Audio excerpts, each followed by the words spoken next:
एक मिनट। हाँ, इसमें क्या है देखो, इससे पहले हमने क्या देखा था। 23वां सूत्र को देखो, क्या है? दृष्टि दृश्यो परक्तम चित्तम सर्वार्थम। जो चित्त जो है, क्या कहते हैं, 23वें सूत्र से मैं शुरू कर रहा हूँ, 23वें और 24वें को साथ में लूंगा ताकि आपको बात समझ में आ जाए। तो क्या कह रहे हैं कि दृष्ट अ, दृष्टा और दृश्य, ठीक है। ये जो चित्त होता है वो दृष्टा और दृश्य के बीच का सेतु होता है। मतलब क्या होता है कि जो दृष्टा है और दृश्य जगत है, तो दृष्टा जो है वो चित्त के माध्यम से दृश्य जगत का ज्ञान करता है। तो चित्त जो है उस पे दोनों का रंग चढ़ा रहता है, दोनों की तरफ उपरक्त रहता है। मतलब क्या होता है, चित्त चित्त के ऊपर दृष्टा का भी उसको होता है और दृश्य का भी होता है, क्योंकि चित्त के माध्यम से ही दृष्टा दृश्य का ज्ञान करती है। ठीक है। तो इसीलिए वो दोनों के अर्थ को सिद्ध करता है ना। सर्वार्थम, दोनों के अर्थ को जानने वाला होता है जो हमारा चित्त है। अब अगले सूत्र में क्या कह रहे हैं, ततः असंख्य वासना भी चित्रम अपि परार्थम संहत कारित्वात्। क्या कहते हैं कि ये जो चित्त है आपका, इसके ऊपर असंख्य वासनाएं रहती है। असंख्य वासनाएं चित्त के ऊपर पड़ी रहती है।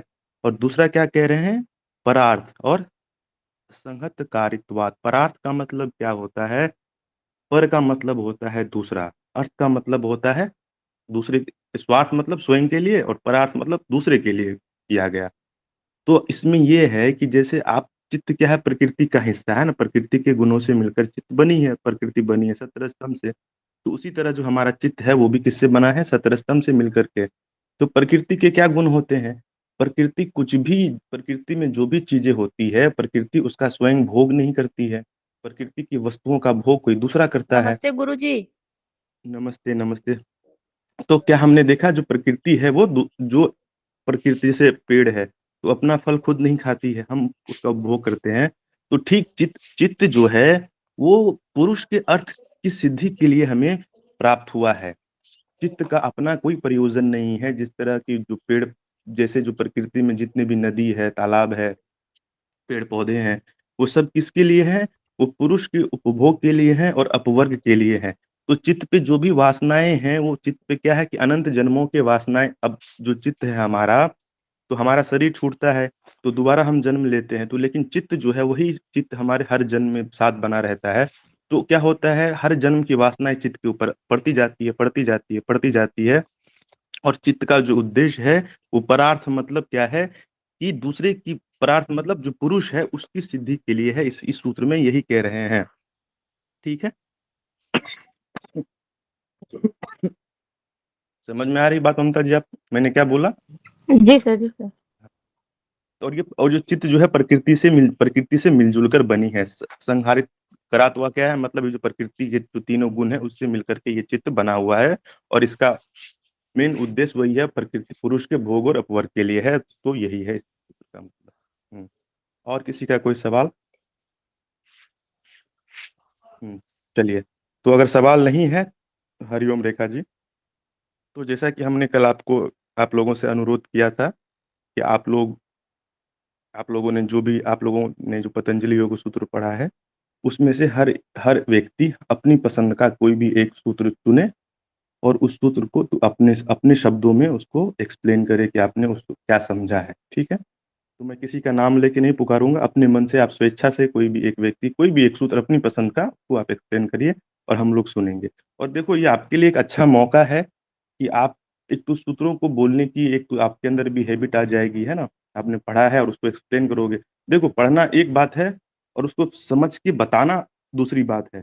तो जब आप बताओगे तो आपको पता चलेगा कि हाँ, ये आपको भी समझ में आएगा कि मैंने इसको कैसे समझा है, मैं दूसरों को समझा पा रहा हूँ कि नहीं पा रहा हूँ। क्योंकि अंततः आप तो प्रोफेसर बनोगे, नेट जीआरएफ करोगे तो नेट जीआरएफ में आप टीचर बनोगे, प्रोफेसर बनोगे, तो आप तो आगे चल के दूसरों को पढ़ाने ही वाले हो। तो ये एक अच्छी आदत आपको अभी से हो जाएगी पढ़ाने की। तो हम लोग यहाँ पे क्या है, सब अपने लोग हैं, तो आपको थोड़ी भी प्रॉब्लम नहीं होगी। तो चलिए, आप लोगों में से कोई भी एक शुरुआत करिए, तो एक सूत्र को एक्सप्लेन करिए हम लोगों के लिए।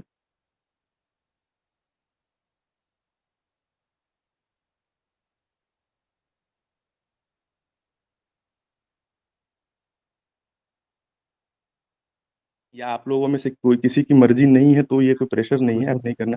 ओम सर। हरिओम अमर जी। जी हम्म, जी, मैं समाधिपाद का 35 नंबर सूत्र ले रहा हूँ, ठीक है, जिसमें लीजिए बताइए। महर्षि पतंजलि जी ने चित्त प्रसादन के जो 4 उपाय बताए, मैत्री करुणा मुदिता उपेक्षाराम सुख दुखम पुण्य पुण्य विषाणायाम भावनातिश्च चित्त प्रसादनम। तो ये ये 33वां नंबर, हाँ। जी, 33। इसमें ठीक है, महर्षि कोई। पतंजलि जी ने बताया है कि चित्त प्रसादन के जो 4 उपाय हैं वो हम्म, मैत्री करुणा मुदिता और उपेक्षा। मैत्री का मतलब होता है कि पुण्य आत्मा, सॉरी क्या बोलते हैं उसको, सुखी व्यक्तियों के साथ, है ना, सुखी मनुष्य हम्म, के साथ मित्रता का भाव। और करुणा बहुत का अच्छा। मतलब होता है कि जो व्यक्ति दुखी है उनके साथ करुणा का भाव। मुदिता का हम्म, मतलब होता है कि जो पुण्य आत्माएं हैं, जो अच्छे लोग हैं, जो सात्विक विचार वाले लोग हैं, उनके हम्म, साथ मुदिता का भाव। और हम्म, उपेक्षाना मतलब जो दुष्ट व्यक्ति हैं, अच्छे विचार के नहीं हैं, तामसिक प्रवृत्ति के लोग हैं, सतगुण हम्म, उनके अंदर कम है, तो उन लोगों को इग्नोर या उपेक्षा करके चलना। ये 4 बात महर्षि पतंजलि ने बताया इसमें। बहुत बढ़िया है, देखिए आपको ये समझ में आ रही चीजें। ठीक है, बहुत अच्छा है। और कोई, और कोई व्यक्ति चाहता है कोई सूत्र को बताना, बताइए। घबराओ मत। आप लोगों से अनुरोध है कि आप लोग चिंता, घबराइए मत। क्या होगा, गलत बोलोगे और उससे ज्यादा क्या होगा? यही होगा ना, दो चार थोड़ी सी, थोड़ा गलत हो जाएगा। गलत क्यों होगा? आपने जो पढ़ा है तो आपको गलती नहीं होगी। चलो, कोई भी एक आदमी और कोई सूत्र को लो। सर। हम्म, सर मैं बता रही हूँ। हम्म, परमाण वृत्ति। ठीक है, परमाणु वृत्ति जो समाधिपाद है ना। जी, समाधिपाद। ठीक है, बताइए। श्लोक नंबर 6 और 7। ठीक है। जैसे इन्होंने सर बताया है कि प्रमाण विपद विकल्प निद्रा स्मृतियाँ, हम्म, ये हमारी वृत्तियां हैं जो हमें हमारे हमें विघ्न उत्पन्न करती हैं, जिसे हमें पंचक्लेश के उसमें ले जाती हैं। हम्म, प्रमाण विपर्य विकल्प निद्रा स्मृति। हम्म, और इसमें से प्रमाण हम्म, प्रत्यक्ष प्रत्यक्षानुमान आगमा प्रमाणान। ठीक है, बहुत बढ़िया। प्रत्यक्ष के हम्म, 3 भेद हैं। कौन कौन से? प्रमाण के 3 भेद हैं: प्रत्यक्ष, अनुमान और आगम। हाँ। प्रत्यक्ष वृत्ति वो है जो हम अपने आंखों से देखे हुए हैं, जिसका हम्म, हमें पूर्ण ज्ञान होता है, जो हम जानते हैं, जो हम देख के तुरंत समझ जाते हैं, हम्म, वो प्रत्यक्ष वृत्ति है। अनुमान वृत्ति है जो हम देख के पता लगाते हैं, जैसे हमें कहीं दूर पहाड़ी पर धुआं देख के अग्नि का अनुमान लगाना, नदी में बाढ़ का पानी देख के ये अनुमान लगाना कि हाँ बारिश हुई है कहीं, या हम्म, आसपास में कहीं मिट्टी गीली है, रोड गीली है, तो ये देख के पता लगाना हाँ हम यहाँ नहीं थे लेकिन गीली है, तो इससे ये अनुमान लगता है कि यहाँ बारिश हुई है। हम्म, और तीसरी वृत्ति है आगम, जो हमें सप्तपुरुष या जैसे ऋषि मुनियों से, शास्त्रों से, ये सारी इससे मिलती है आगम वृत्ति। इसकी जानकारी हमें मिलती है उनके कहे हुए बातों को सुन के, वो जो बताते हैं। सर बस इतना। नहीं, बहुत अच्छा बहुत। है, देखिए। हाँ, इसमें एक चीज ममता जी मैं आपको बताना चाहूंगा। जैसे आपने वृत्तियों को बोला ना, प्रमाण विपर्य विकल्प जी। निद्रा स्मृति। तो ये जी। जो वृत्तियां हैं, ये क्लिष्ट भी होती है और अक्लिष्ट भी होती है। हाँ जी सर। ये दुख भी दे सकती है और हमें मोक्ष की तरफ भी ले जा सकती है ना, दोनों जी। तरह की होती जी। है। चलिए, जी। बहुत बढ़िया, बहुत बढ़िया, बहुत बढ़िया। और कोई?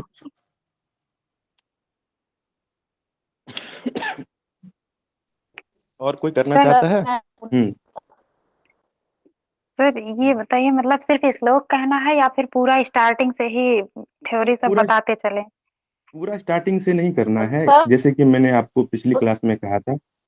अभी देखो, एक एक व्यक्ति करके बोलो, सभी एक साथ मत बोलो। जैसे अभी एक का खत्म होगा फिर दूसरा, ठीक है? अब नेहा जी कुछ बोल रही थी, तो जी ये सर, है। सर यही पूछ रहे थे कि मतलब एक श्लोक ही बोलना है या फिर पूरा स्टार्टिंग से डिफिनेशन पूरा श्लोक लेके सब चलते? वही बता रहा हूँ मैं आपको। अभी जैसे कि पूरा किताब तो आप नहीं बता पाओगे, है ना, पूरे हर हर श्लोक को। तो पूरे किताब का कोई एक श्लोक उसको बोलो और फिर उसको एक्सप्लेन करो कि वो उस सूत्र का क्या मतलब है, पतंजलि जी ने क्या कहा है उस सूत्र में। कोई भी एक सूत्र चारों पाद में से जो आपको आप पसंद है, आपकी अपनी पसंद का कोई भी एक सूत्र, ठीक है, उसको बोल के फिर उसको एक्सप्लेन करिए। ठीक है, समझ में आया मैंने क्या बोला? जी सर, समझ गए। ठीक है, तो आप खुद अपनी पसंद का कोई एक सूत्र लो फिर उसको एक्सप्लेन करो।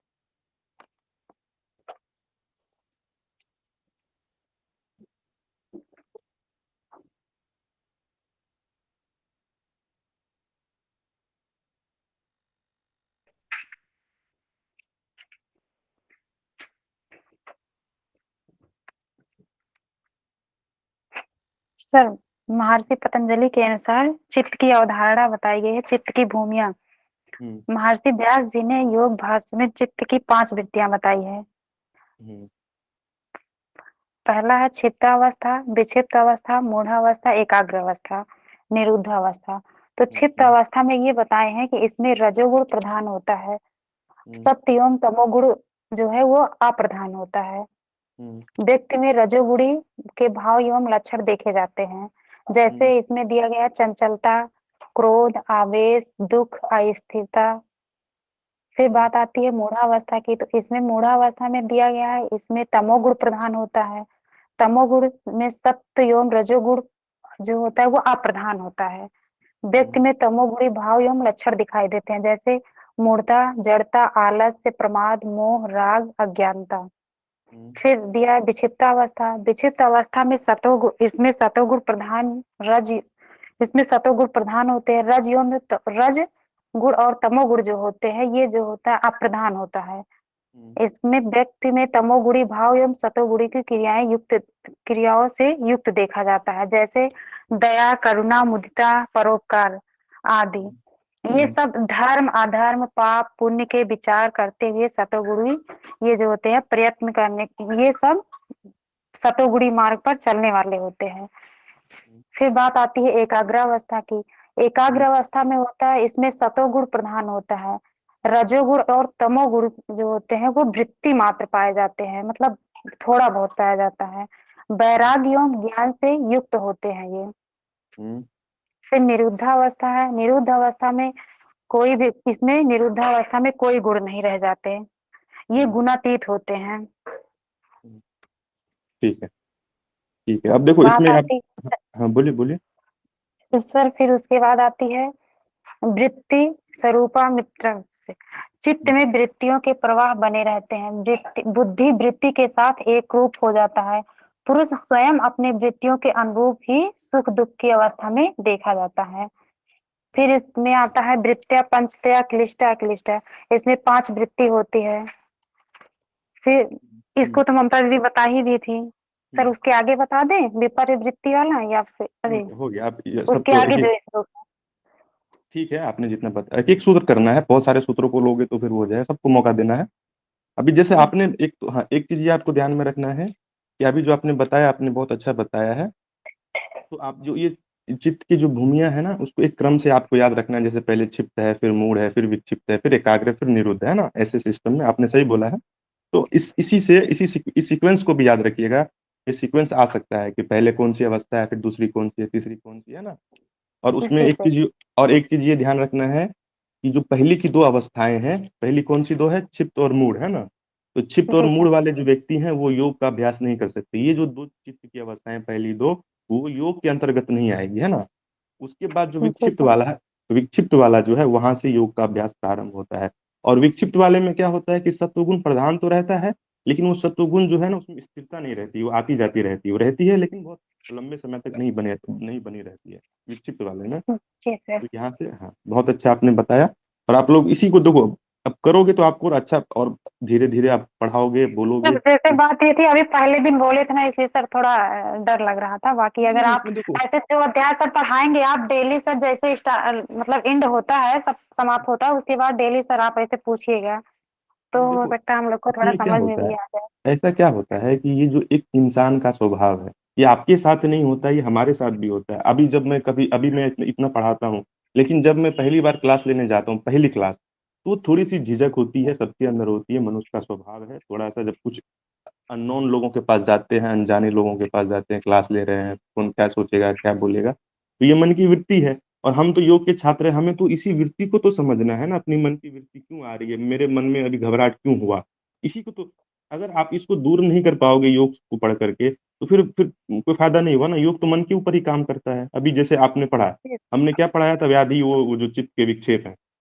तो अभी चित्त के विक्षेप एक आ गया आपके मन के ऊपर, भय आया या चिंता आई, घबराहट आई, तो इसको दूर करने का क्या तरीका है, उसको हम लाएंगे। ठीक है, बहुत बढ़िया है। डरने की जरूरत नहीं है, यहाँ पे सब अपने लोग हैं, रोज मिलते हैं।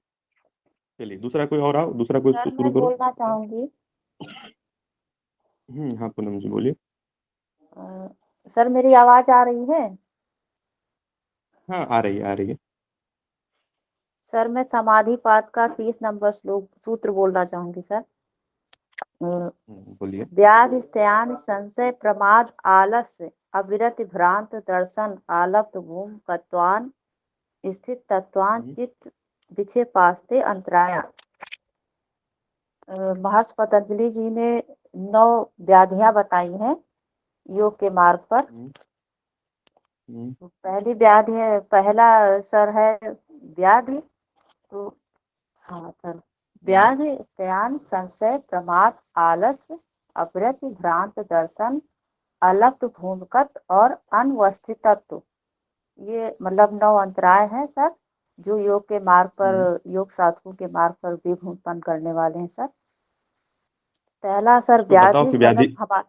हाँ। हमारे शरीर हम्म, इंद्रिय समुदाय और चित्त, मतलब हमारे शरीर में इंद्रिय, मतलब जो हमारी 5 इंद्रियां हैं उनमें और हमारे चित्त में किसी प्रकार का रोग उत्पन्न हो जाना सर व्याधि है। हम्म, और दूसरा ठीक। है स्त्यान सर, मतलब कि हम्म, जो मतलब योग के साधनों में प्रवृत्त ना होने का स्वभाव सर स्त्यान है, मतलब अकर्मण्यता उत्पन्न होना। और ठीक। तीसरा सर संशय है, मतलब हम किसी मार्ग पे चल रहे हैं, मतलब कोई अच्छा काम कर रहे हैं या योग के क्षेत्र में, तो उसमें संशय हम्म, उत्पन्न हो जाना सर, मतलब उस पे फल में संदेह उत्पन्न हो जाना सर संशय है। और चौथा सर हम्म, प्रमाद है, योग साधनों के अनुष्ठान की अवहेलना, मतलब बेपरवाही करते रहना सर प्रमाद है। और पांचवा आलस्य है।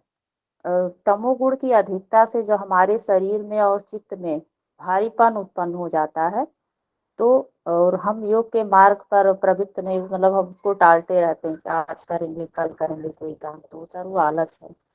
और छठा है सर अविरत, विषयों के साथ इंद्रियों का संयोग ना होने से उसमें आसक्त होने के कारण जो हमारे चित्त में वैराग्य उत्पन्न हो जाता है सर, उसको अविरत कहते हैं। और हम्म, सतवां है सर दर्शन, हम्म, भ्रांति दर्शन, योग साधनों को किसी हाँ। कारण से विपरीत समझना, अर्थात मतलब कि हमको ये लगे हम्म, कि यह साधन ठीक नहीं है, मिथ्या ज्ञान है, तो उसमें मतलब उसमें भ्रांति उत्पन्न हो जाएगा, उसे भ्रांति दर्शन बोलते हैं। और आठवां है सर अलग हम्म, भूमिकत्व, साधन करने पर भी यदि योग की भूमिकाओं का अर्थात साधन की स्थिति का प्राप्त न होना अलग भूमिकत्व है। इससे क्या होता है, साधक में जो उत्साह रहता है उसमें कमी हो जाती है। और नौवां है सर हम्म, अनुवस्थित तत्व, योग साधन से किसी भूमि में चित्त की स्थिति होने पर भी उसका न ठहरना अनुवस्थित हम्म, तत्व है। इस हम्म, प्रकार 9 प्रकार के चित्त विक्षोभों को ही अंतराय, विघ्न और योग के प्रतिपक्षी आदि नामों से कहा जाता है। ठीक। बहुत अच्छा है, बहुत अच्छा है। और कोई? सर मुझे तो इतना समझ में नहीं आया है, लेकिन फिर भी मैं बोलना चाहूंगी। हाँ हाँ बिल्कुल, कोशिश करिए, कोई बात, जितनी समझ में है उतना ही समझाइए हमें। बताइए। अ, को- समाधि पाद का है सर। कौन सा अ, सूत्र? चित्त शुद्धि के उपाय, 32 नंबर सूत्र। ठीक है, तो बताइए क्या है सूत्र, बोलिए। मैत्री करुणा मुदिता उपेक्षाणाम सुख ये दुख तो पुण्य पुण्य। ये 33 नंबर सूत्र है। 32 नंबर है तत् प्रतीक प्रतीक, ये वाला अच्छा सॉरी, तत् सिद्धार्थ। Sorry sorry sir. पुण्य विषयाणाम भावनात् चित्त प्रसादनम। महर्षि पतंजलि ने चित्त शुद्धि के लिए 4 उपाय बताए हैं। मैत्री, करुणा, मुदिता और उपेक्षा। तो उन्होंने कहा है कि जो सुखी व्यक्ति हो उनसे मैत्री का भाव रखना चाहिए। मतलब सर क्या मुझे हाँ एक्सप्लेन सब करने ही नहीं आ रहा है। नहीं अच्छा बोल रहे हो आप, अच्छा बोल रही हो, मैत्री का करना चाहिए, ठीक मित्रता है। की भाव रखना, हाँ, जो सुखी व्यक्ति हो उनसे मित्रता का सुखी व्यक्तियों के भाव साथ मित्रता का भाव, रखना चाहिए। और जो जी उनको दुखी बोलने व्यक्ति दीजिए। हो जो दुखी व्यक्ति हो उनसे करुणा का भाव, यानी उनके साथ करुणा का भाव रखना चाहिए। और जो पापी व्यक्ति हो या उनसे उनको उपेक्षा करना चाहिए। उनके साथ ज्यादा मित्रता या ज्यादा करुणा ये भी नहीं रखना चाहिए। और जो पुण्यवान है पूरी आत्मा हो उनके साथ मुदिता, अच्छा व्यवहार रखना चाहिए, मुदिता मुदिता। मुदिता रखना चाहिए। अभी देखो ये रखना चाहिए, अभी देखो इसको आप ऐसे समझो कि जी इसको आप अपने जीवन में कैसे उपयोग करोगे। अभी मानो कोई इंसान आपको नहीं अच्छा लगता है, जी ये सूत्र सर। को कैसे, अभी जैसे माने कोई किसी इंसान से आपकी नहीं बनती है, कोई दोस्त है, कोई परिवार का आदमी है, कोई समाज का व्यक्ति जिससे आपकी नहीं बनती है, तो अब जी क्या सर। होता है हमारे मन में उसके प्रति घृणा आ जाती है, जेलसी आती है ना। जी तो अभी क्या करना है कि अगर वो पापात्मा है तो उसके प्रति आपके मन में क्या होना चाहिए, घृणा को हटा करके उपेक्षा लाना, ताकि आपके मन की जो संतुलन है वो बना रहेगा, जी है ना। सर। और दूसरा क्या होता है, मानो कि हमारे समाज में कोई हमसे आगे बढ़ जाता है, उसको ज्यादा धन कमा लेता है, ज्यादा प्रसिद्धि पा लेता है, तो हम फिर हमारे मन में ईर्ष्या जाग जाती है उसके प्रति कि हम वो नहीं बढ़ पाए, वो आगे बढ़ गया। तो ऐसे जो आदमी आगे बढ़ गया उसके प्रति हमें ईर्ष्या ना करके क्या रखना है, मैत्री का भाव, सुखी आदमी के प्रति मैत्री का। मैत्री का। हाँ, जी तो सर। ये इससे फायदा होगा, हमारे मन का जो है ना, मन संतुलन में बना रहेगा, ठीक है। जी सर। आपने कोशिश किया, देखो आपने बहुत अच्छा सूत्र को बताया, वो बस आपको ऐसा लगता है कि मेरे से नहीं हो पाएगा, ये आपके हाँ मन सर, में ऐसा, मुझे हाँ डर लग रहा ऐसा, है, मुझे हाँ एक्सप्लेन करने नहीं आता। नहीं ऐसा वो आपको ऐसा लग रहा है, आपको वो तो आपके ये तो यही तो मन का खेल है ना। जी यही तो मन आपको संदेह में डालता रहता है, मन ही तो कहता है, सब मन का खेल है। मन ने आपको कहा कि आपसे एक्सप्लेन नहीं होगा, आपने नहीं किया, वही मन कह देता है कि नहीं तो हो जाएगा, तो आप कर देते। बस इसी मन को बदलना है, जो मन अभी आपको नीचे की तरफ लेके जा रहा है, जो मन आपको जी ये कह रहा है कि आपसे नहीं होने वाला है, आप उतनी तेज नहीं हो, आपको बातें समझ में नहीं आती है, ये सब मन का खेल है। इसी मन जी को बदलना है, इसी मन को बदलना हमें सीखना है, साधना के द्वारा हो जाएगा, फिर आप देखोगे आपको कभी कोई समस्या नहीं आएगी। चलिए और कोई। जी हाँ अशोक जी बोलिए। सर, मैं थोड़ा बाहर हूँ तो थोड़ी बहुत हल्ला हो सकती है सर। हाँ कोई बात नहीं, तो कोई बात नहीं। मैं पतंजलि योग सूत्र का पहला अध्याय का पहला चैप्टर का पहला सूत्र के बारे में बताना चाहता हूँ। ठीक है बताइए। साधन पाद यथ योगा अनुशासन। ये इस सूत्र समाधि को हम देखते हैं। समाधि हाँ, पाद है ये। हम्म समाधि। ठीक है। हम्म हम्म इस सूत्र को हम 3 भाग में तोड़ते हैं, यथ, योग और अनुशासन। तो हम्म तीनों का हम अलग अलग अर्थ समझेंगे इसमें। यथ का मतलब होता है अब, और हम्म योग को समझ रहे हैं, और अनुशासन, हम्म अनुशासन नियम है। तो हम्म पतंजलि कहते हैं कि अब योग का अनुशासन शुरू करते हैं। हम्म पतंजलि से पहले भी योग था, लेकिन हम्म उपनिषदों में था, बिखरा हुआ था, उन्होंने समेट के एक जगह कलेक्ट किया था। तो हम्म बोलते हैं कि उस अनुशासन को अब हम शुरू करते हैं। हम्म अगर कोई व्यक्ति पूर्णतः निराश हो गया है, वो जो हम्म चीजें अभी इस तरह का जीवन जी रहा था, वो जो चीजें कर रहा था, उससे हम्म वो पूरी तरह निराश और हताश हो गया, उसमें वो सफलता नहीं पा रहा है, तो बोलते हैं कि उसके लिए योग है। वो हम्म वैसी अवस्था है तो योग शुरू करना चाहिए। हम्म।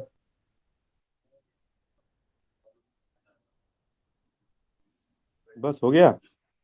जी सर, मैं आगे बाद में कभी करूँगा। अच्छा चले, अच्छा कोई बात नहीं, और कोई है, और कोई चाहता है और किसी सूत्र को एक्सप्लेन करना, सर मैं करिए। कुछ बोलना चाह रहा हूँ। हाँ बिल्कुल बोलिए। सर जैसे सूत्र तो खैर ठीक है, ये तो याद होना भी चाहिए और इसको एक्सप्लेन हम्म करना भी जरूरी है। हम्म सर जैसे एग्जाम्स में पूछे जाते हैं क्वेश्चन, अगर हम आप आज्ञा दे तो कुछ क्वेश्चन पे हम फोकस करना चाहेंगे। हाँ, बिल्कुल करिए। जैसे सर के एग्जाम में पूछा जाता है, हुँ, क्रॉस मैचिंग करने के लिए भी दिया जाता है कि पतंजलि योग सूत्र को किसने लिखा। कुछ पॉइंट आउट क्वेश्चन होते हैं, जैसे पतंजलि योग सूत्र किसने लिखा, या हुँ, चित्त प्रसादन के उपाय कौन कौन से हैं, या पंचक्लेश कौन कौन हुँ, है ना, हुँ, या हुँ, अष्टांग योग में कितने अंग हैं, या हुँ, हुँ, तप स्वाध्याय ईश्वर प्रणिधान ये किस पाद में लिखा गया, या महर्षि पतंजलि जी ने कितने पाद लिखे, उसमें कितने सूत्र हैं, 51 55 55 अब 34 किसमें है। तो हुँ, इसमें सर कुछ पॉइंट कहने का मतलब ये है कि जैसे हम लोग सूत्र रट रहे हैं, ठीक है, ये तो पूछता हुँ, ही है, लगभग 10-20 क्वेश्चन तो पतंजलि योग सूत्र से आता ही है। हाँ, तो बिल्कुल आएगा। तो मेरा कहने का मतलब ये है कि इसको रटना तो है ही, लेकिन अगर लोग ये भी फोकस करें, इसमें इंपॉर्टेंट पॉइंट्स जो होता है जो एग्जाम में पूछे जाते हैं, हाँ, जो हम बता रहे हैं कि योग सूत्र किसने लिखा, इसमें कितने तत्व हैं, है ना। तो हाँ, महर्षि पतंजलि जी ने कब योग सूत्र लिखा, तो इन्होंने और हुँ, कौन सा रचना किया है, या इसमें हुँ, कितने पाद हैं, या समाधि पाद में कितने सूत्र हैं, हुँ, अष्टांग योग किस पाद में लिखा हुआ है, या जन्म हुँ, औषधि मंत्र तपा समाधिजा सिद्धिया ये किस पाद में लिखा हुआ है, या इसका हुँ। अर्थ क्या होता है, या तप स्वाध्याय स्वयं प्रधान क्रिया योग है तो या किस पाद में लिखा हुआ है। ये सब कुछ क्वेश्चन है जो हमेशा पूछे जाते हैं, नहीं, नहीं, वो तो है आपकी ना। देखो तो वही ये बिल्कुल बात सही इस है आपकी। इस चीज को हुँ, ध्यान में सर रखना जरूरी है। और एक मॉक टेस्ट भी अगर कराते हैं कि जैसा आपने पढ़ाया, चलो वही पतंजलि मैं योग सूत्र हमारा आपने कंप्लीट आपने हो गया, जो हाँ, वही तो इसी अभी जो कुछ आपने क्वेश्चन बोला है। आप करेंगे, कुछ क्वेश्चन आप करेंगे कि इसका आंसर बताइए क्या होगा, इसका आंसर क्या होगा, तो उस तरह की हम लोग का तैयारी भी सर अच्छा हो जाएगा। कुछ नहीं हाँ, जानेंगे तो वो भी हमारा कंप्लीट हो जाएगा, और हुँ। जानेंगे तो रिपीट हो जाएगा। नहीं, नहीं, बहुत अच्छा आपने सुझाव दिया है। देखो, एक तो क्या बात है आपने जो बोला क्वेश्चन आंसरिंग का, ये अच्छी बात है कि आपको तो एग्ज़ाम निकलवाना है।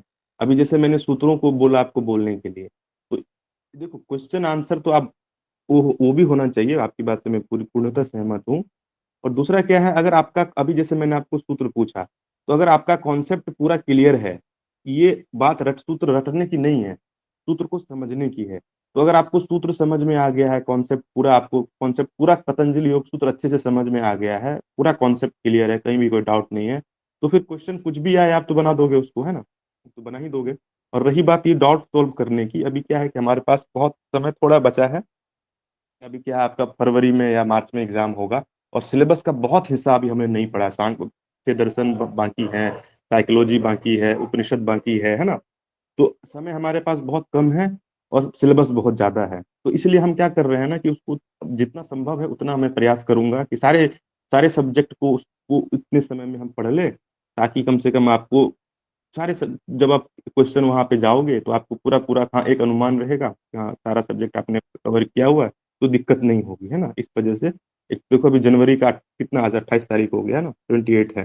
तो मुझे लगता है हमारे पास मुश्किल से 1 महीने फरवरी में भी एग्ज़ाम हो सकता है और मार्च के पहले वीक में तो हो सकता है। तो आप मान के चलो हमारे पास 30 दिन का समय और 30 दिन में सिलेबस बहुत ज़्यादा है, ठीक है? तो हम कोशिश करेंगे कि वो क्वेश्चन को भी लेके चलें आपके साथ-साथ। और हम अभी अभी ऐसा नहीं है कि पतंजलि योग सूत्र अभी खत्म हो गया है।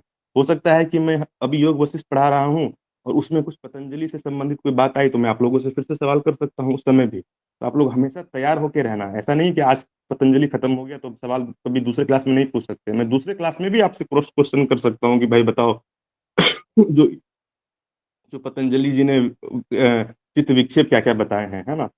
तो उसमें से किसी से भी मैं पूछ सकता हूँ चित्त विक्षेप क्या है या समाधिपाद में क्या है, केवल पाद में क्या है, केवल का मतलब क्या होता है, साधन पाद में साधन का क्या मतलब है, क्रिया योग का को बताओ क्या कितने हैं, है ना? क्लेश क्या है? तो ये सारी चीज़ें मैं आपसे कभी भी पूछ सकता हूँ और ये आपका भी दायित्व बनता है कि आप लोग भी अपनी तरफ से भी थोड़ा मेहनत करिए और कुछ चीज़ों को समझिए और समझ के रखिए, ठीक है? और कोई है कुछ सूत्रों को भी एक्सप्लेन करना चाहता है? और कोई कोई व्यक्ति सूत्र को बोलना चाहे, एक्सप्लेन करना चाहे तो करिए।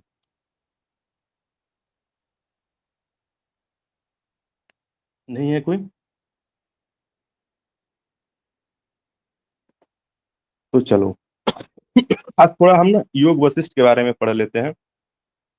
तो आपका जो आप लोगों ने अपना सिलेबस तो देखा होगा, है ना? सबको पता होगा सिलेबस में क्या-क्या है, कौन-कौन सी चीज़ें पढ़नी है। देखो योग वशिष्ठ जो है अपने आप में बहुत बड़ा ग्रंथ है, ठीक है? और आपके सिलेबस में जो योग वशिष्ठ में चीज़ें दी गई है आपका सिलेबस में, वो 1 मिनट में आपको सिलेबस पढ़ के बता देता हूँ कि हमें क्या-क्या पढ़ना है योग वशिष्ठ में, ठीक है? तो योग वशिष्ठ में एक तो सिलेबस में जो आपके टॉपिक्स हैं आपके पास सिलेबस होगा, उसमें क्या लिखा हुआ है, हाइलाइट्स ऑफ योग वशिष्ठ। हाइलाइट्स का मतलब क्या होता है कि जो एक ऊपर से हम देखेंगे कि किताब को, हाँ, किताब में किन-किन बातों की चर्चा की गई, एक बेसिक समझ पूरे किताब की योग वशिष्ठ किस बारे में है, क्या उसमें किन-किन चीज़ों का ज़िक्र किया गया है, उसको पढ़ के हम किन-किन चीज़ों का हमें ज्ञान प्राप्त होगा, एक ये हो गया। दूसरा है कॉन्सेप्ट ऑफ आदि एंड व्याधि, जिसको साइकोसोमैटिक एलिमेंट्स कहते हैं। अब आदि और व्याधि जो अभी हमने वो पतंजलि योग सूत्र में भी व्याधियों के बारे में पढ़ा है ना, कि शरीर और मन की बीमारियों के बारे में क्या-क्या होती है वो चीज़ें। उसके बाद 4 गेटकीपर्स, पिलर्स ऑफ फ्रीडम, मुक्ति के 4 सोपान क्या-क्या हैं वो। हाउ सुखा is attend the highest state of bliss, है ना? कि highest state of bliss Sukhdev ने कैसे हाईएस्ट स्टेट ऑफ ब्लिस को प्राप्त किया, ये है। उसके बाद क्या है कि practice to overcome the impediments of yoga, कि हमारे जो योग में बाधाएँ आती है उसको कैसे दूर किया जाए। आप देखो ये सारी चीज़ें हमने पतंजलि योग सूत्र में भी मिलता-जुलता टॉपिक है ना? उसके बाद क्या है कि डेवलपमेंट ऑफ सत्वगुणा, कि सत्वगुण को हम कैसे बढ़ाएँ, ठीक है? और क्या है 8 लिम्ब्स ऑफ मेडिटेशन, जो कि हमने योग में पढ़ा है, वही सेम मेडिटेशन के 8 जो है ये अंग योग के, वही सब के सब यहीं पर है। और ज्ञान की सब 7 भूमियाँ कौन-कौन सी हैं, ठीक है? तो इतना आपका सिलेबस है योग वशिष्ठ में, ठीक है? तो हम क्या करेंगे कि अभी थोड़ा आज एक्सप्लेन कर देता हूँ मैं आपको योग वशिष्ठ के बारे में। आप लोगों ने पहले कभी योग वशिष्ठ पढ़ा है? किसी ने पहले कभी योग वशिष्ठ पढ़ा है, थोड़ा भी पढ़ा है किसी, या कभी एमए में या स्कूल में, या ऐसे भी आप लोगों ने कभी योग वशिष्ठ पढ़ा है किसी ने? नहीं पढ़ा है तो हम पढ़ेंगे ही, पढ़ने वाले हैं ही। देखो, योग वशिष्ठ जो है, आप लोगों ने वो नाम तो किताब का आप लोगों ने सबने सुना ही होगा। तो ये योग वशिष्ठ जो पुस्तक है वो क्या है, उसको लिखा है वाल्मीकि जी ने, है ना? किसने लिखा है इसको? इसको लिखा है वाल्मीकि जी ने, है ना? वाल्मीकि जी ने रामायण भी लिखी थी। वाल्मीकि रामायण आपने सुना होगा नाम। और योग वशिष्ठ जो है क्या है, इसमें जो है भगवान श्री राम और उसके गुरु कौन थे उनके? वशिष्ठ। उनके बीच में संवाद के रूप में ये किताब को लिखा गया है ना। और ये किताब जो है इसमें किन-किन चीज़ों के बारे में बात की गई है, इसमें किन-किन चीज़ों के बारे में बात की गई है, मैं आपको एक मोटी-मोटी समझ देना चाहता हूँ। इसमें क्या बताया गया है, इस बुक किस चीज़ों के बारे में बात करती है। ये एक तो पहली बात आपको ये ध्यान में रखनी है, ये जो किताब है ये अद्वैत वेदांत वेदांत का ग्रंथ माना जाता है इसको, ठीक है? अद्वैत वेदांत से संबंधित ग्रंथ है ये योग वशिष्ठ। जिस तरह वेदांत में ब्रह्म सत्य जगत मिथ्या की धारणा प्रतिपादित की गई है, योग वशिष्ठ भी इसी सिद्धांत को मानता है कि जो जगत है मिथ्या है और ब्रह्म ही सत्य है, और उसी को पाना हमारा उद्देश्य है, मोक्ष को पाना, ब्रह्म को पाना, ब्रह्म के स्वरूप को जानना ही हमारा उद्देश्य है। क्यों? क्योंकि जो संसार है वो माया है, संसार में दुःख है, संसार में सुख की प्राप्ति कभी नहीं हो सकती है, ठीक है? और ये जो इसमें जितने भी कहानियों के द्वारा, योग वशिष्ठ में क्या है, आप उसको बहुत मोटी किताब है, इसको पढ़ोगे तो उसमें बहुत सारी कहानियाँ हैं, कहानियों के द्वारा हमें जीवन के जो गूढ़ रहस्य हैं, उनको बताया गया है, ठीक है? कहानी के द्वारा सिर्फ साधना, मन के बारे में, चित्त के बारे में, जगत कैसे बना है इसके बारे में, जगत की निस्सारता के बारे में, अविद्या के बारे में, है ना? वासना के बारे में, तृष्णा के बारे में, युवावस्था के दोष के बारे में, बाल्यावस्था के दोष के बारे में, है ना? इन सब चीज़ों के बारे में डिस्कस किया गया है, जो कि कहानी के माध्यम से आपको देखने को मिलेगा, ठीक है? अब देखो योग वशिष्ठ को महारामायण भी कहा जाता है। योग वशिष्ठ, अगर मानो कि आप एग्ज़ाम में गए और पूछा कि महारामायण का दूसरा नाम क्या है? तो उसको आप योग वशिष्ठ कह सकते हो। वशिष्ठ संहिता तो है ही, योग वशिष्ठ भी इसका नाम है, और क्या है, उत्तर रामायण भी इसी को कहा जाता है और महारामायण भी कहा जाता है। और ये जो है योग वशिष्ठ में आप अगर गूगल करोगे तो उसमें कहीं 32,000 सूत्रों की संख्या कही गई है, 29,000 भी है और कहीं 36,000 भी है, ठीक है? और इसका मेन थीम ये है, मेन फ़ोकस है, वो ये है कि आत्मा जो है अज्ञान में, हम अज्ञान रूपी सपने में हैं, सपने देख रहे हैं, जो कि ये दुनिया जो है सपना है, माया है, और हम सपने में हैं, और हमें जागना है। इस संसार जो है एक सपना है और इससे जागना है हमें, ठीक है? और योग वशिष्ठ जो है आपको लघु योग वशिष्ठ भी है और बृहत योग वशिष्ठ भी है। किताब का आपने नाम पढ़ा होगा कहीं पर भी, योग वशिष्ठ को क्या कहते हैं? बृहत योग वशिष्ठ भी है और लघु योग वशिष्ठ भी है। ठीक है? और देखो योग वशिष्ठ में क्या है, इसके 6 अध्याय हैं। 6 अध्याय मतलब क्या है, 6 पुस्तक को, जैसे गीता में 18 अध्याय है, ठीक उसी तरह योग वशिष्ठ में 6 अध्याय हैं, और 6 अध्याय में उसका अलग-अलग चीज़ों के बारे में बताया गया है। 6 अध्याय में क्या-क्या है? पहला अध्याय आपको या क्या रखना है? वैराग्य प्रकरण। वैराग्य प्रकरण पहला है। दूसरा क्या है? मुमुक्षु व्यवहार प्रकरण। तीसरा क्या है? उत्पत्ति प्रकरण, ठीक है। और चौथा क्या है? स्थिति प्रकरण। पांचवा क्या है? उपशमन प्रकरण। और छठा क्या है? निर्वाण, ठीक है। निर्वाण प्रकरण, उसमें निर्वाण प्रकरण में पूर्वार्ध है और उत्तरार्ध है, ठीक है। ठीक है, तो आप लोगों को ये बात समझ में यहाँ तक, ये चीजें। और इसको आप लोग याद करके रखना, ये जो 6 अभी मैंने बोला आपको, 6 कौन कौन से हैं, इसको ध्यान में रखना, लिख के नोट कर लो कि ये 6 हैं। किताब योग वशिष्ठ में इतने श्लोक हैं, वाल्मीकि द्वारा लिखा गया है, महारामायण भी इसको कहा जाता है। और इसके 6 अध्याय हैं। पहला है वैराग्य प्रकरण, मुमुक्षु प्रकरण, उत्पत्ति प्रकरण, और क्या बोला, स्थिति प्रकरण, उपशमन प्रकरण और निर्वाण प्रकरण करके ये 6। पांचवा क्या बोले सर? पांचवा मैंने क्या बोला? उपशमन। उपशमन। उपशम प्रकरण, ठीक है, लिखा आप लोगों ने। और लास्ट वाला क्या बोला मैंने? निर्वाण प्रकरण।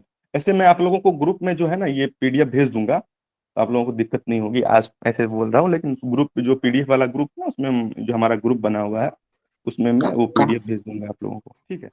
कालक्रम क्या होगा सर? कालक्रम, इसका कालक्रम रुको, अभी मेरे को ध्यान में ये अगली क्लास में मैं आपको उसका कालक्रम ही बता दूंगा कि ये कब लिखा गया है, ठीक है। अभी मेरे को थोड़ा, मैंने देखा नहीं है, एक बार देख लूंगा क्या है एग्जैक्ट, क्या है, कब लिखा गया तो फिर हम इसके बारे में आपको अगले कक्षा में बताएंगे, ठीक है। अब देखो, सर ये एक तो मैं कौन सा ग्रंथ है? योग वशिष्ठ। योग वशिष्ठ है सर, कैसा ग्रंथ है? मतलब संवादात्मक है कि कुछ ये और? पता ये नहीं जो क्या है, बताए थे। अभी वही मैंने बोला, ये जो योग वशिष्ठ है, एक तो ये वेदांत का ग्रंथ, वेदांत से जुड़ा हुआ अद्वैत वेदांत का एक ग्रंथ माना जाता है। और ये संवाद के रूप में है भगवान राम और वशिष्ठ के बीच में। वशिष्ठ कौन थे? वो भगवान राम के गुरु थे, वो जो राजा दशरथ उनके पिताजी थे, उनके वो राज ऋषि थे, ठीक है, उनके राज ऋषि थे। और वशिष्ठ जी राजा दशरथ के, और ये उन्हीं के ऊपर। अब देखो, आप लोगों को ये रामायण, आप लोगों ने, क्योंकि रामायण इतना प्रचलित ग्रंथ है, हम सबको रामायण की कहानी पता है ना। रामायण में कैसे कैसे राम जी का जन्म होता है, ये जानते हो आप लोग। और इसको हमें अंश किताब, वो क्या बोलते, परीक्षा की दृष्टिकोण से पढ़ना है, तो हम बहुत इसको विस्तार में नहीं लेके जाएंगे। हम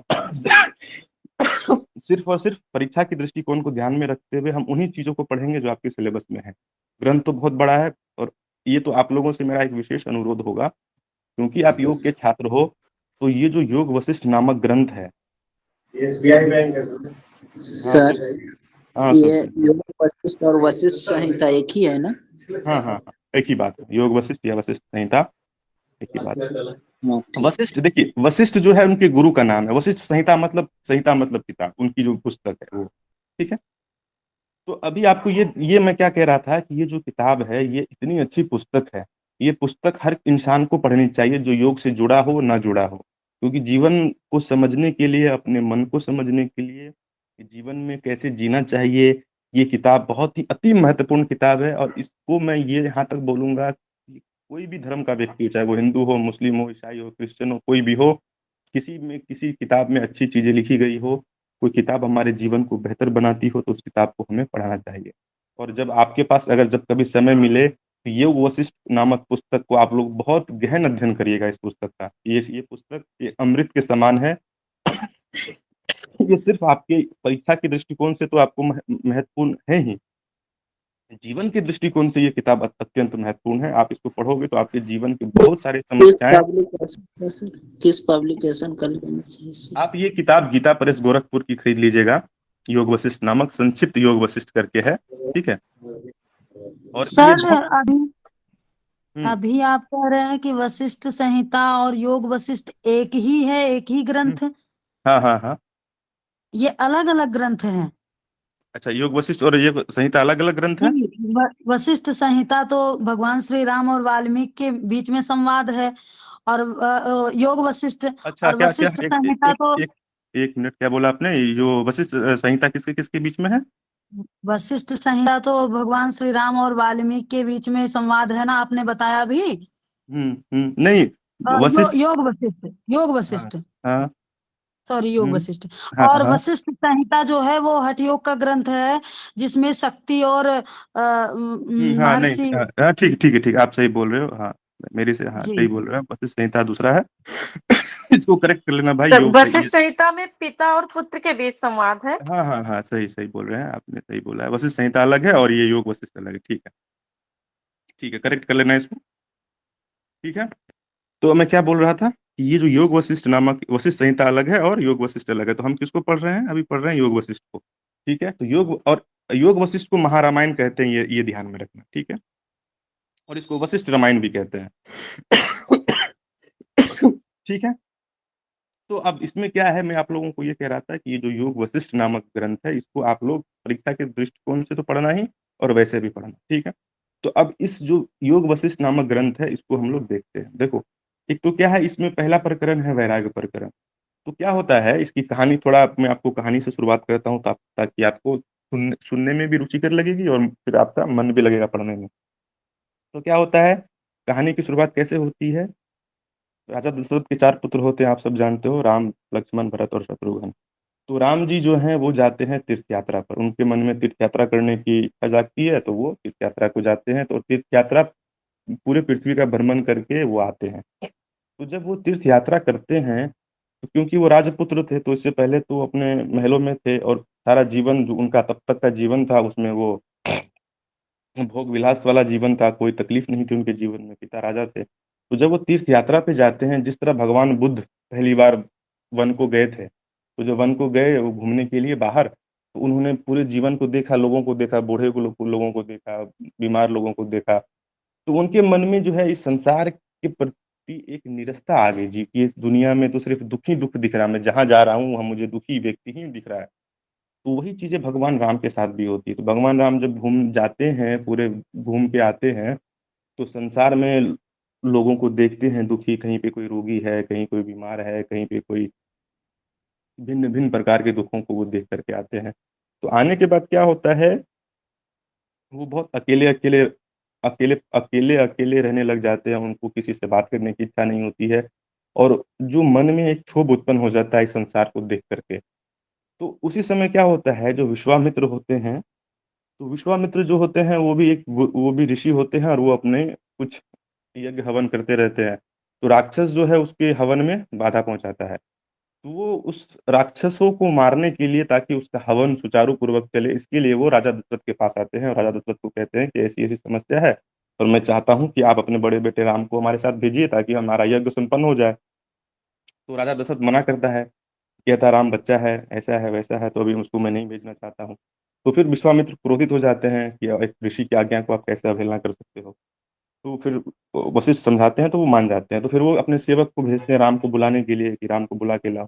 तो जो सेवक है वो जब राम को देखता है, राम की स्थिति, तो आके राजा को बताता है कि जो राम जो है बहुत दुखी है, मन बेचैन है। तो फिर उसको बुलाते हैं दरबार में, और दरबार में बुलाने के बाद उससे पूछते हैं कि बताओ राम, तुम्हारे मन में जो ये जो क्षोभ उत्पन्न हुआ है, बेचैनी उत्पन्न हुई है, इसका कारण क्या है। तब जाकर के ये ग्रंथ किताब जो है स्टार्ट होती है। राम अपने मन की व्यथा बताते हैं कि मेरे मन में, मैं दुनिया को देखा, संसार तीर्थ यात्रा पे गया, तो मैंने ये देखा कि कि संसार में कहीं भर भी सुख नहीं है। इस संसार में कहीं पर भी सुख नहीं है। मनुष्य जो है वो मोह मोह का अनुसरण करते हुए मोह में सब पड़ा हुआ है और सभी दुखी है।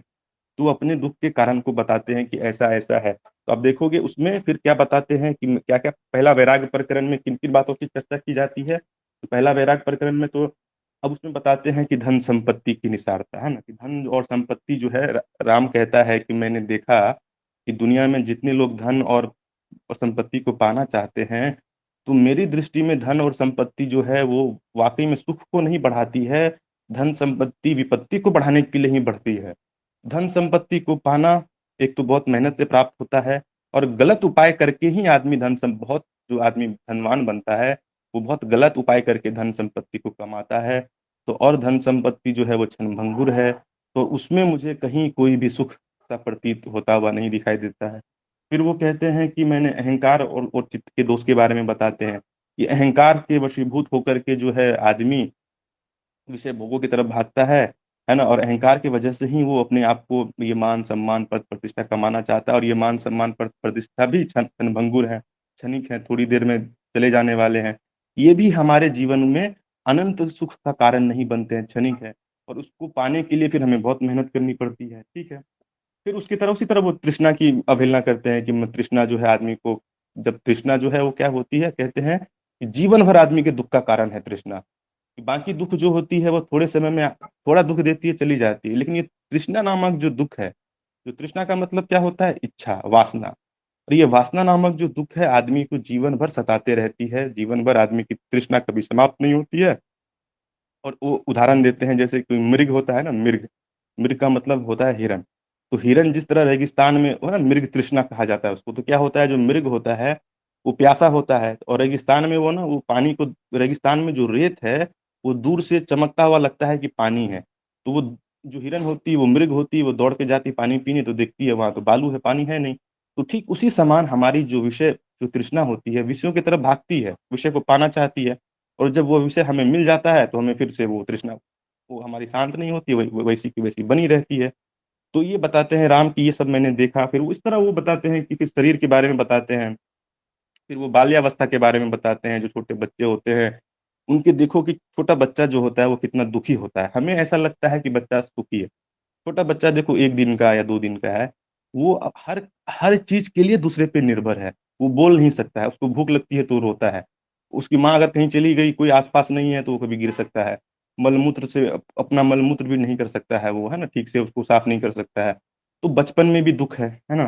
फिर बचपन के बाद जब जवानी आती है, तो जवानी में बचपन तो दुखी है क्योंकि बचपन में बच्चे को कितनी सारे डर होते हैं, जो बड़े आदमी होते हैं उससे बच्चा भागता रहता है ना? फिर जवानी आती है तो जो पुरुष है वो स्त्री के आकर्षण में पड़ जाता है और स्त्री पुरुष के आकर्षण में पड़ जाती है और ये सब मोह माया का खेल चलता रहता है और वहाँ पर भी कहीं चैन नहीं मिलता। एक स्त्री से दूसरी, दूसरी से तीसरे और इस तरह से जो वो है आदमी का जीवन जो है दुःख में ही बीत जाता है।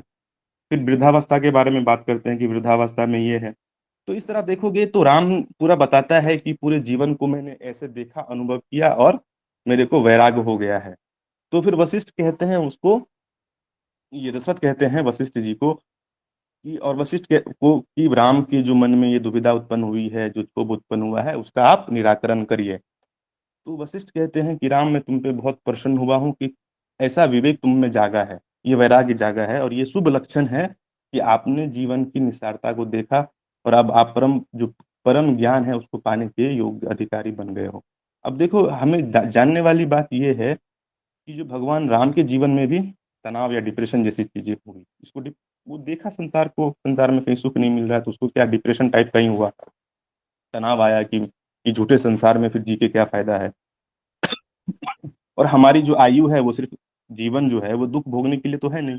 मानो कि एक आदमी अगर अपनी आयु को लंबा जीना चाहता है, 100 साल जीना चाहता है, तो 110 साल जीना चाहता है।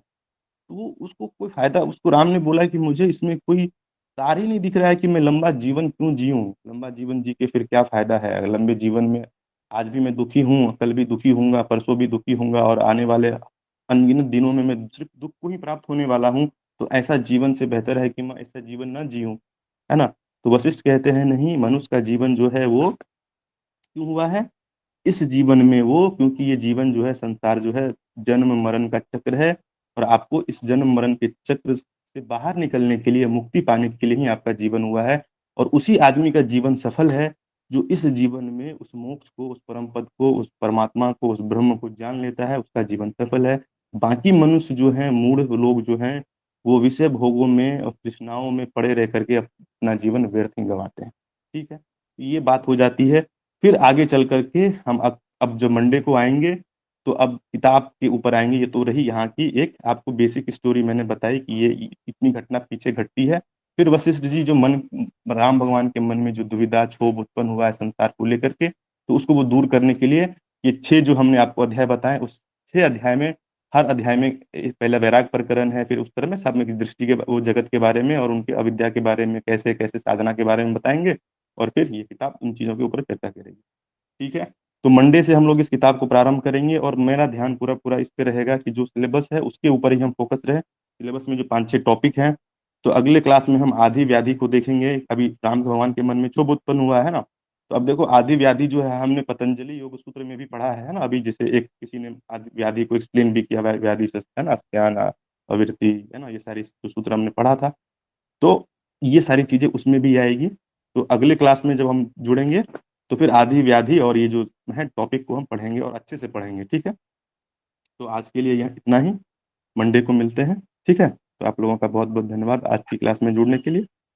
हाँ सर कोई कुछ हाँ बोलो।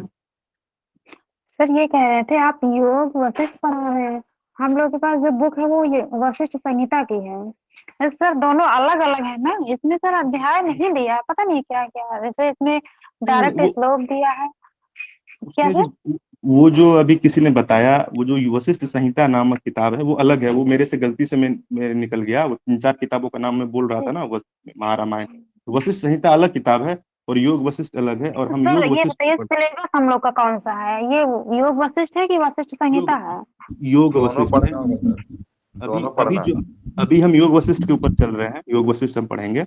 आप लोग एक बार क्या करो, सिलेबस डाउनलोड कर लो, या तो मैं आपको सिलेबस अभी उस पर भेज देता हूँ जी ग्रुप सर। के ऊपर, सर आप सिलेबस भेज दीजिए। ठीक है। और ये ग्रुप पे सिलेबस डाल देता हूँ, आप लोग एक बार सिलेबस को देख लीजिएगा, ठीक है। तो फिर सर अगले क्लास इसमें से का कुछ, सर इसमें इस बुक से कुछ पेज भेज दीजिए स्टार्टिंग से ये जो अभी ग्रुप। ये जो योग वशिष्ठ का है ना, उसमें मैं आप लोगों को पीडीएफ भेज दूंगा, ग्रुप पे पीडीएफ भी जी भेज सर। दूंगा, और सिलेबस भी भेज दूंगा, ठीक है। जी सर। जी सर। ठीक है, आप सिलेबस ठीक भी सर। भेज दूंगा, पीडीएफ भी भेज दूंगा आप लोगों को, चिंता मत करिए, ठीक है। ठीक है सर। चलिए फिर, हरिओम। हरिओम। मंडे को मिलते हैं इसी समय पे, और आप लोगों से ये अनुरोध है कि समय पर जुड़ जाइएगा, हाँ, ज्यादा देर मत करिएगा क्योंकि अब समय कम है अपने पास, ताकि आपका क्लास थोड़ा भी मिस ना हो, ठीक है। हरिओम। हरिओम सर।